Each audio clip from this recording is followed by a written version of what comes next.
Hello, my name is Mrs. Huelsman, and I will be the PLP facilitator for first and second grades. I live in Troy with my husband Dan and 15-year-old son Zane. I also have a dog named Jeff. Currently, my daughter, who is 23, is living in Texas.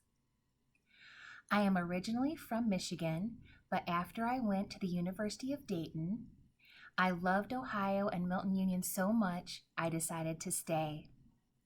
I have taught at Milton-Union for 25 years. I've taught 4th and 5th grades, and I've taught 1st grade for the last 4 years. I know you have questions, and so do I. This year is going to be different, and I'm here to tell you that everything will be okay. Just relax, you will do well. I am here for you, and we'll work through this year together.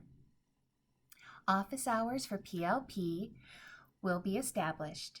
If you need anything, please reach out and I will get back to you as soon as possible. I can't wait for us to start our year together. See you soon. Bye.